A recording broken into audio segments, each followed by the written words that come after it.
আজকে দুপুরে এত মজা করে একটা চিকেন বিরিয়ানি করেছি, আসলে বলার মতো না। খেতে খুবই মজা লেগেছিল। তো আমার মেয়েটা এসেছিল, তাই তার জন্য আমি চিকেন বিরিয়ানিটা করে নিয়েছি। তো চলে আসলাম উর্মিলা কিচেন থেকে। আজকে আমি যে চিকেন বিরিয়ানিটা করেছি সেটা আপনাদের সাথে শেয়ার করলাম। প্রথমে আমি চিকেনগুলো কেটে ধুয়ে পরিষ্কার করে নিয়েছি। তারপর এখানে আমি আদা রসুন বাটা পেঁয়াজ বাটা দিয়ে দিয়েছি। তারপর আমি এখানে একটু সয়া সস দিয়ে দিলাম। দিয়ে তারপর আমি এখানে পরিমাণ মতো হলুদের গুঁড়া আর এখানে একটু মাংসের মশলাটা দিয়ে দিয়েছি, মুরগির মাংসের মশলাটা, আর একটু লবণ, তারপর মরিচের গুঁড়া, হলুদের গুঁড়া সবকিছু একসাথে দিয়ে ভালোভাবে মাখাবো। এখানে ধনিয়া জিরার গুঁড়াটাও দিয়ে দিয়েছি।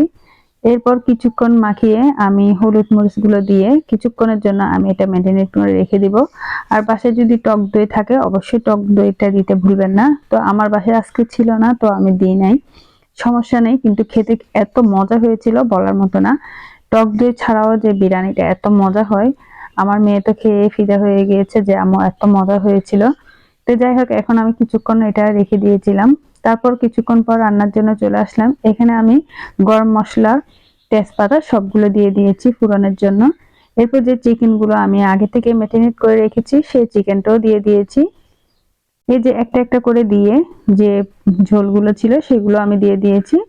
দিয়ে কিছুক্ষণ পর্যন্ত এটা নাড়াচাড়া করে আমি কষাবো। এরপর কয়টা আলু আমি ডোয়া ডোয়া করে কেটে রেখেছিলাম। চিকেনে আলু হবে না এটা তো হয় না, তো আলুটা না দিলে আর বিরিয়ানিটা খেতে ভালো লাগে না। আলুগুলো এত মজা হয়েছিল।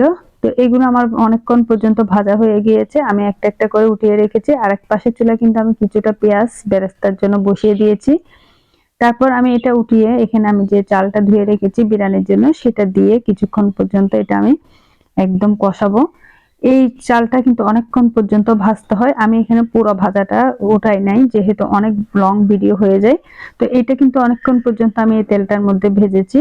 তারপর এখানে আমি যে মশলাগুলো রেখেছি, আদা বাটা রসুন বাটাটাও দিয়ে দিয়েছি হালকা পরিমাণে। আর একটু আমি এখানে হলুদের গুঁড়া, এটা একটু হলুদ কালার হবে তো হলুদের গুঁড়া দিয়ে দিব, আর মরিচের গুঁড়ো দিয়ে দিচ্ছি। তারপর একটু হালকা মশলার গুঁড়া দিয়ে দিয়েছি।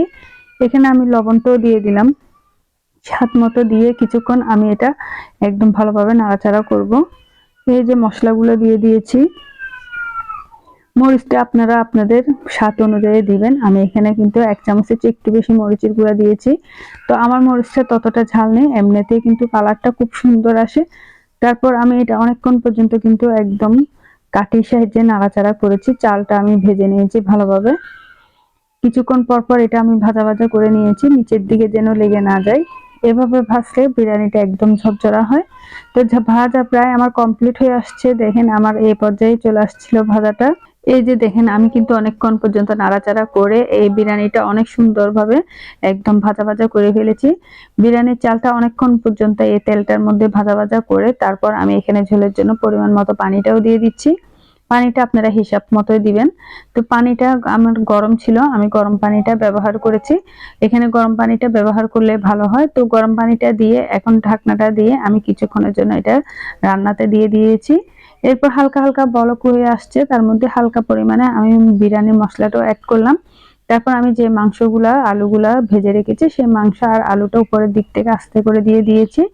দিয়ে তারপর আরো কিছুক্ষণ আমি জালটা একদম কমিয়ে তারপর দমের মধ্যে রান্নাটা করে নিলাম।